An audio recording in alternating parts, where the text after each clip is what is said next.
সুন্দর একটা আল্লাহর ঘর, মসজিদ। আপনাদের তৌফিক দিক নামাজ পড়ার।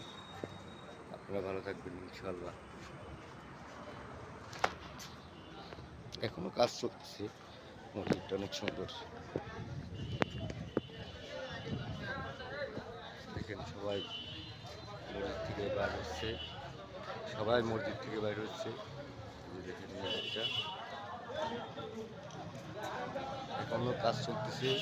এটা রাত্রে হলে বাতি জ্বলে, এই যে সিঁড়িগুলা রাত্রে হলে বাতি জ্বলে।